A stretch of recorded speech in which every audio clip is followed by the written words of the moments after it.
Hello everybody, this is your TA Fernando. I've been enjoying your drawings on your gesture exercise, and I know some of you have had some questions about the size of the images and how to turn it into PDF.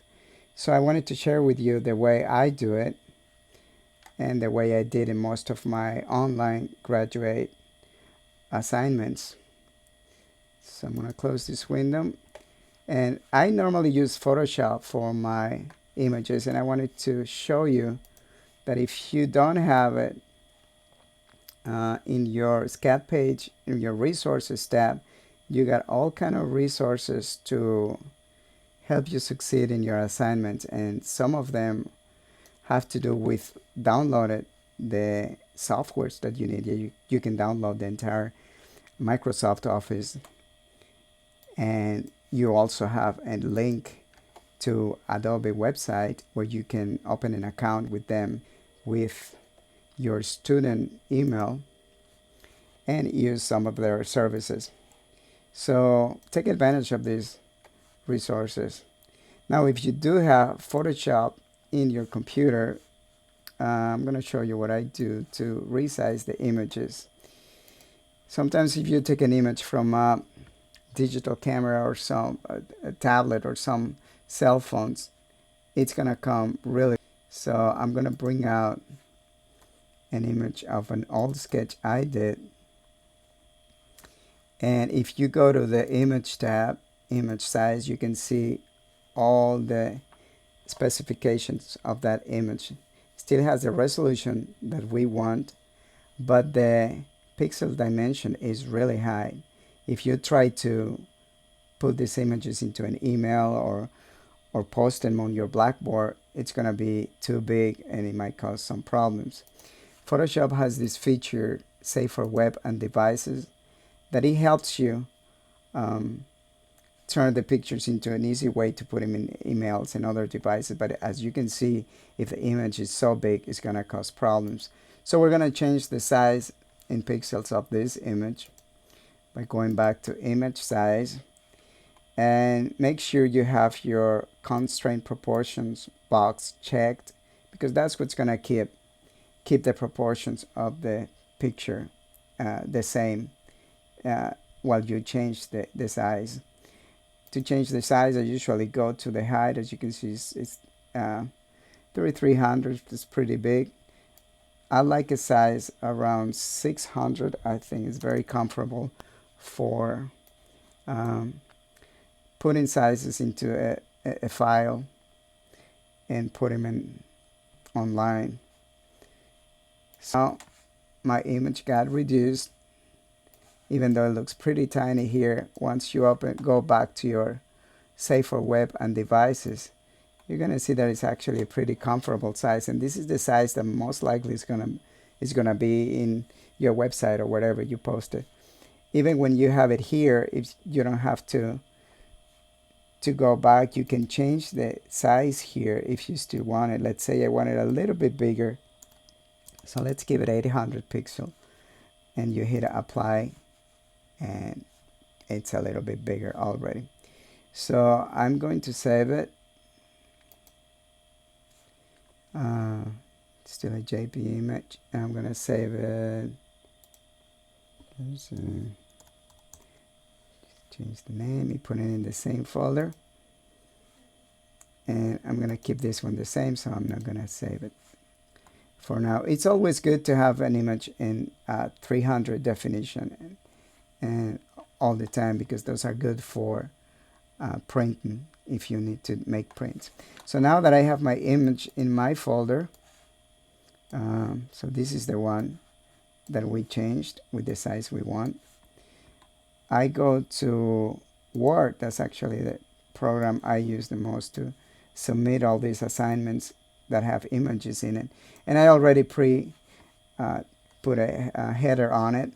It's good to start getting used to professionally name your files. I don't think it's a requirement for this class to put all this information, but it's good. It's gonna save you a lot of trouble later on if you get used to it, because it'll become a second nature and you won't have any problem.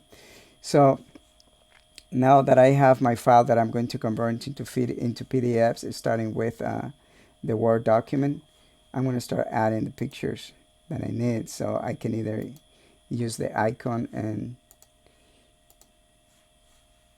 use the picture that I want, just choose it from the files. And once it's here, you can resize it. And Words now has a lot of tools to manipulate images. So you might not even need to go to Photoshop. You can just put it right straight on Word. Let's add some more images.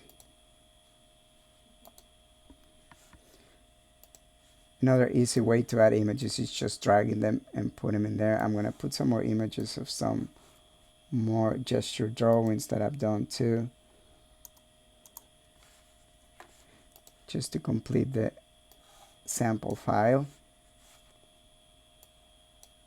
And once they're here, again, you can always play with the layout and design it the way you want it. It's always good to have one picture, no more than 2 pictures per page. Give it a good size. Let's add one more.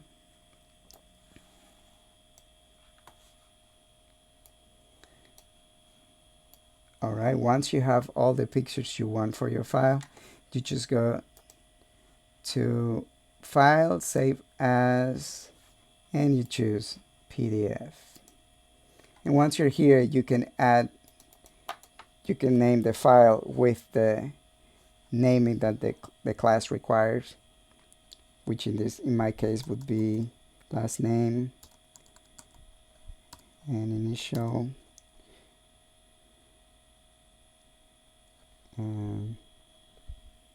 what's the name? Last name, initial, exercise 2.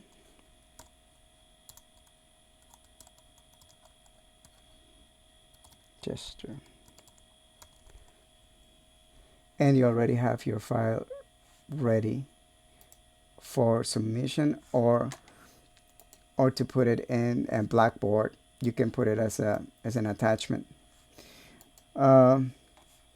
A lot of people like using Google Docs. I love Google Docs. So Google Docs works pretty much like Word when it comes to do this kind of operations. You can do the exact same thing. Just drop your images in there, and once you're gonna convert it to PDF, you choose PDF in your download menu. If you have a Mac, I don't know how PC does, but it tends to put the downloads down here, and you can just grab them and put them in the folder where you want to